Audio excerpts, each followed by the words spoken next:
Hello friends, how are you? I think all are fine. So कई सारे बच्चे जो पूछ रहे थे कि मैम जॉब के साथ पीएचडी कर सकते हैं या नहीं कर सकते हैं। आप कहाँ से पीएचडी कर रहे हो? क्या आपको अब जो है पीएचडी अपनी बीच में ही छोड़नी पड़ेगी? तो इन सब चीज़ों के बारे में बहुत सारे क्वेश्चंस आए हुए थे, तो हमने सोचा एक वीडियो के माध्यम से सारे डाउट क्लियर कर दिए जाए। तो देखो, फर्स्ट ऑफ ऑल जो हमारे चैनल पर नए हैं वो चैनल को सब्सक्राइब करना न भूलें, ताकि जो भी न्यू वीडियो डाली जाए आपके पास उसका नोटिफिकेशन आ जाए। बेल आइकन को ज़रूर दबाइएगा और वीडियो अच्छी लगी तो लाइक कीजिए। और अगर आपके कोई भी डाउट, कोई भी क्वेरी है तो आप कमेंट सेक्शन में पूछ सकते हो। तो करते हैं स्टार्ट। फर्स्ट ऑफ ऑल तो देखो, जो बच्चे ये पूछ रहे थे कि मैम जॉब लगने के बाद क्या पीएचडी कर सकते हैं? जी बिल्कुल कर सकते हैं, क्योंकि पीएचडी अब रेगुलर कर दी गई है। तो इससे कई सारे बच्चों को डाउट हो गया था कि मैम पीएचडी रेगुलर कर दी गई है, क्योंकि डिस्टेंस से वैलिड नहीं है, तो रेगुलर पीएचडी कैसे कर सकते हैं? तो उसके लिए आपको क्योंकि गवर्नमेंट यूनिवर्सिटी में तो रेगुलर ही जाना पड़ेगा। हमारे यहाँ जो यूनिवर्सिटी है, जैसे एमडी यूनिवर्सिटी है, वो तो नहीं करवाती है, लेकिन बाबा मसनात यूनिवर्सिटी एक प्राइवेट यूनिवर्सिटी है और यहाँ पर। और हाँ, फर्स्ट ऑफ ऑल तो ये क्लियर कर देते हैं भाई, कई सारे बच्चे फिर ये पूछते हैं कि मैम यहाँ की मान्य है या नहीं है। बिल्कुल वैलिड है भाई, 100% वैलिड है।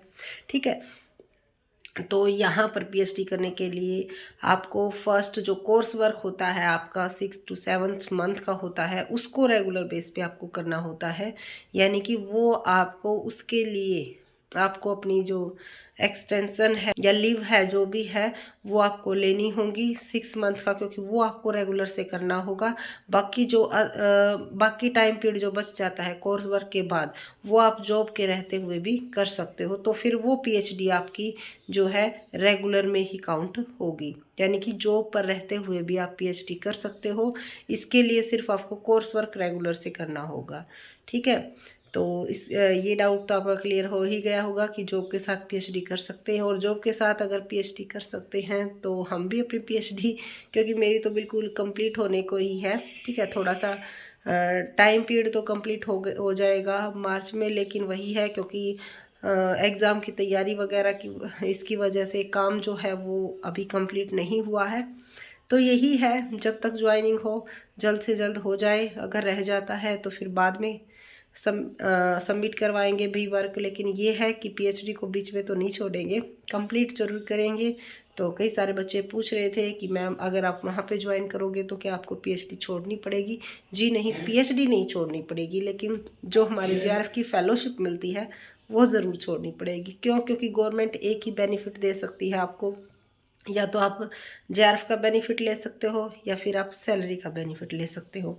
और अगर हम वहाँ पे ज्वाइन करेंगे तो जेआरएफ को छोड़ना होगा। क्यों? क्योंकि दोनों जगह जेआरएफ अगर आप लेते हो तो वो रेगुलर कैंडिडेट्स को मिलता है। जो बच्चे रेगुलर जो है डेली आते हैं उनको ही जो है जेआरएफ मिलता है। क्यों? क्योंकि आपको अपना कॉन्टिन्यूएशन फॉर्म जो है सबमिट करवाना होता है, और एक बच्चा दो जगह कभी भी प्रेजेंट नहीं हो सकता। तो इसीलिए जेआरएफ फेलोशिप छोड़नी पड़ेगी। लेकिन हाँ, ये है पीएचडी चलती रहेगी।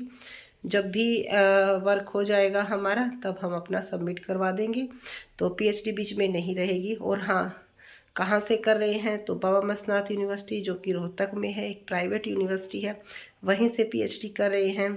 वहाँ पर जो है पहले फ़ीस चार्जेस था, एनुअल 1 लाख था, लेकिन अब 1,20,000 रुपये एनुअली फ़ीस कर दी गई है।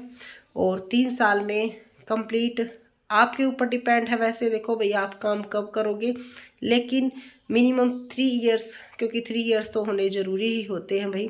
तो 3 फीस तो आपको सबमिट करवानी ही होगी। फोर्थ आपके ऊपर डिपेंड है, अगर आपने वर्क नहीं किया है तो वो सबमिट करवानी पड़ेगी। अगर आपने वर्क कर लिया है तो 3 फीस में आपका काम चल जाता है। ठीक है, यानी कि 1,20,000 एनुअली फ़ीस है। तो आप देख लेना भाई, तो आप देख लेना कितना क्या कुछ बन जाता है। और उसके अलावा भाई देखो, एक्स्ट्रा चार्जेस भी होते हैं, थीसिस के भी होते हैं, प्लेग चेक करवाने के भी होते हैं। तो वो तो देखो वही होंगे ही। रिसर्च पेपर भी आपको प्रेजेंट करने पड़ते हैं, पब्लिश करवाने होते हैं, उनके भी चार्जेस होते हैं। ठीक है, तो वो अलग मैटर है एक। क्योंकि कई सारे बच्चे पूछ रहे थे कि मैम आप कहाँ से पीएचडी कर रहे हो, क्या हम भी वहाँ से कर सकते हैं?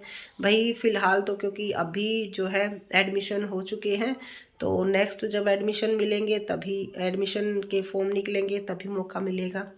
लेकिन ये है कि जॉब पर रहते रहते आप पीएचडी कर सकते हो, बिल्कुल कर सकते हो, और बिल्कुल 100% वैलिड भी होगी। तो ये रेगुलर में ही काउंट होती है आपकी, ठीक है। ऐसा नहीं है कि रेगुलर का मतलब ये है कि आपको जॉब छोड़कर यहाँ पर अटेंडेंस लगानी होगी तभी रेगुलर होगी, जी नहीं।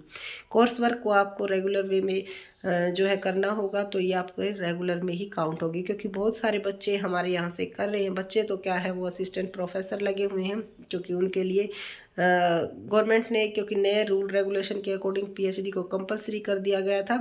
कई जगह पे इसको इम्प्लीमेंट कर दिया गया, लेकिन कई जगह पे अभी नहीं हुआ है। लेकिन यही है, जब तक इम्प्लीमेंट हो उससे पहले पीएचडी कंप्लीट कर ली जाए, ताकि बाद में उनको जो ये कह के ना निकाला जाए कि भाई आपकी पीएचडी कंप्लीट नहीं हुई है। तो बहुत सारे जो गवर्नमेंट कॉलेजेस में, ठीक है, लगे हुए हैं बच्चे, वो यहाँ से पीएचडी कर रहे हैं। तो इसका मतलब ये है कि भाई वैलिड तो है ही, ठीक है। और आपका और कोई भी डाउट है तो आप कमेंट सेशन में पूछ सकते हो। और रही बात, हाँ, फेलोशिप भी बिल्कुल रेगुलर आती है, और गवर्नमेंट और प्राइवेट यूनिवर्सिटी में बिल्कुल सेम होती है। कई सारे कैंडिडेट्स ये सोचते हैं कि भी प्राइवेट यूनिवर्सिटी में कम मिलती है, जी नहीं, बिल्कुल सेम मिलती है। क्यों? क्योंकि ये यूजीसी की तरफ से आती है, इसमें यूनिवर्सिटी का कोई रोल नहीं होता है, ठीक है। यूनिवर्सिटी को सिर्फ अटेंडेंस भेजनी होती है। बाकी जो भी आपको बेनिफिट गवर्नमेंट यूनिवर्सिटी में मिलते हैं वही आपको यहाँ प्राइवेट यूनिवर्सिटी में मिलते हैं। बहुत ही कम प्राइवेट यूनिवर्सिटी हैं जो कि फेलोशिप प्रोवाइड करवाती हैं, लेकिन हमारी Baba Mastnath university fellowship provide करवाती है, और बिल्कुल वही आपको बेनिफिट मिलते हैं जो एक गवर्नमेंट यूनिवर्सिटी में मिलते हैं। यानी आपकी कंटीजेंसी भी सेम आती है, आपको एचआरए वगैरह की जो फैसिलिटी मिलती है वो सेम यहाँ पे मिलती है, ठीक है। सिर्फ और सिर्फ डिफरेंस क्या है? डिफरेंस है भाई, देखो, प्राइवेट और गवर्नमेंट यूनिवर्सिटी का फीस का डिफरेंस है, और उसके साथ साथ जो हमारी मेंटलिटी बनी हुई है कि भाई अगर हमने गवर्नमेंट यूनिवर्सिटी से पीएचडी की है तो उसको शायद ज़्यादा प्रेफरेंस देते हैं गवर्नमेंट यूनिवर्सिटी प्राइवेट यूनिवर्सिटी के कंपैरिजन में, ठीक है। लेकिन वही है, सीट्स बहुत कम होती हैं भाई। 2 साल तक हमने भी वेट किया, एमडी यूनिवर्सिटी में ट्राई किया, बट एडमिशन नहीं हो पाया। तो फिर वही बात है, बिल्कुल घर बैठने से तो अच्छा है अपना प्राइवेट यूनिवर्सिटी से कर ले। लेकिन जब यहाँ पे हम कर रहे हैं अभी, तो बहुत ही अच्छा, हमें तो बहुत ही अच्छा एक्सपीरियंस मिला, बहुत ही अच्छी लगी हमारे लिए तो। बाकी जो और कैंडिडेट्स हैं जिन्होंने की है जहाँ से भी या नहीं की है, जो भी आपकी क्वेरी है आप कमेंट सेशन में पूछ सकते हो। फिलहाल जो जो आपके क्वेश्चन थे, आई होप आपके सारे डाउट क्लियर हो गए होंगे। लेकिन फिर भी अगर कोई क्वेरी रह जाती है तो आप कमेंट सेशन में पूछ सकते हो। और हाँ, कई सारे बच्चे पूछ रहे थे कि मैम नेट पे भी क्या फेलोशिप मिलती है या नहीं मिलती है। तो देखो, फेलोशिप यहाँ पर हमारी यूनिवर्सिटी में तो सिर्फ जेआरएफ फेलोशिप मिलती है, लेकिन जो गवर्नमेंट यूनिवर्सिटी हैं उनमें कई तरह की जो है फेलोशिप होती हैं, ठीक है। वो आप चेक कर सकते हो। जो एंट्रेंस टेस्ट में मेरिट आते हैं भाई, उनकी भी फेलोशिप होती है। उसके साथ साथ जो अदर कास्ट के होते हैं, आई थिंक उनमें भी जो है अदर कई टाइप्स की फेलोशिप मिलती है। लेकिन जो हमारी यूनिवर्सिटी है वो सिर्फ और सिर्फ अभी तक जेआरएफ फेलोशिप ही अवेलेबल करवाती है, ठीक है। उसके बाद अब आपके माइंड में कोई भी डाउट आए आप कमेंट सेशन में पूछ सकते हो। Thank you so much. Video अच्छी लगी लाइक कीजिए, चैनल को सब्सक्राइब कीजिए, और शेयर करना न भूलिए। Thank you.